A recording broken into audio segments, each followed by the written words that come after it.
Health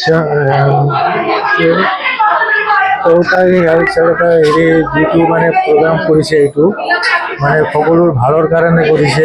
এইটো মানে এনেকুৱা যদি আৰু বেলেগ বেলেগ জাগাতো হ'ব লাগে। মাত্ৰ হেল্থ চেকআপ নহয়, প্ৰথমে আপোনালোকক মই ধন্যবাদ জনালোঁ যে ইয়ালৈ আহিলে কভাৰেজ কৰি আছে। আৰু আমি হেল্থ চেকআপৰ লগে লগে আমি চকু জাত শিবিৰ ৰাখিছিলোঁ, দুটাই আছে। আৰু ইয়াৰ আগত আমি দুবাৰমান কৰিছোঁ। দুবাৰ মানে কি, দুবাৰ আমি পেচেণ্ট লৈ গৈছোঁ। এনেতো আমি বছৰত 3-4 কৰোঁ প্ৰগ্ৰামটো, কিন্তু তাৰ মাজৰ পৰা যিকেইটা কেটৰেক্ট পেচেণ্ট ওলায় বা বেলেগ কিবা এটা ইছ্যু যদি ওলাই যায়, এইবিলাকৰ অলপ মেজৰ যদি থাকি যায়, তেতিয়াহ'লে আমি নেপালৰ লৈ গৈ তাতে আমি আমাৰ ফালৰ পৰা চৌতাৰী সামাজিক সংস্থাৰ মাধ্যমৰ পৰা তেখেতক ফ্ৰী আমাৰ ফালে যি খৰচা কৰিবলৈ আমি কৰি মেলি সিহঁতক মানে ট্ৰিটমেণ্টটো কৰাই লৈ আহোঁ। হস্পিটেলটোৰ নাম হ'ল মেচি আই হস্পিটেল।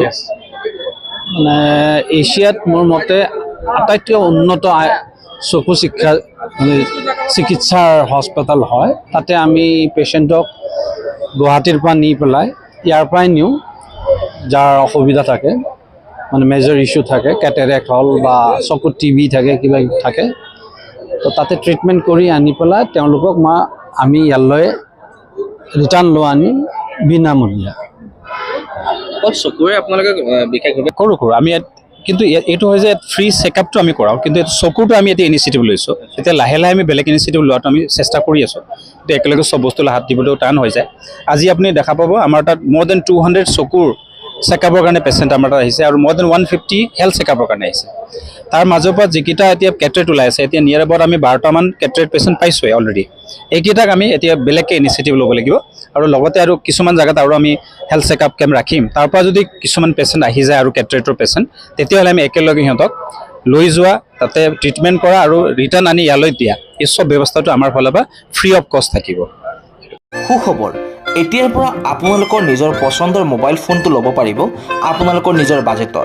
কিয়নো আপোনালোকৰ বাবে গুৱাহাটী 6 মাইল পাঞ্জাৱাৰী ৰোডত মুকলি কৰি দিয়া হৈছে স্মাৰ্ট ডিল নামৰ এখনি মোবাইল বিপণী, য'ত আপোনালোকে মোবাইলৰ উপৰিও লেপটপ ল'ব পাৰিব। আপোনালোকে যদিহে মোবাইলৰ ব্যৱসায় কৰিম বুলি ভাবিছে, তেনেহ'লে হোলচেল দামত ইয়াৰ পৰা মোবাইল ক্ৰয় কৰি আপোনালোকে এটা সুন্দৰ ব্যৱসায়ো আৰম্ভ কৰিব পাৰে। আপোনালোকৰ পুৰণি মোবাইল ফোনটো জমা দি নতুন ফোন ক্ৰয় কৰিব পাৰিব। তাৰ উপৰিও যদিহে আপোনালোকক তাৎক্ষণিকভাৱে টকাৰ দৰকাৰ হয়, তেনেহ'লে আপোনালোকৰ ফোনটো স্মাৰ্ট ডিলত জমা দি তাৰ বিনিময়ত আপুনি টকা ল'ব পাৰিব। গতিকে পলম নকৰি এতিয়াই আহক স্মাৰ্ট ডিললৈ আৰু লৈ যাওক আপোনালোকৰ মন পচন্দৰ মোবাইল ফোন। সবিশেষ জানিবৰ বাবে স্ক্ৰীণত দিয়া নম্বৰত যোগাযোগ কৰিব পাৰে।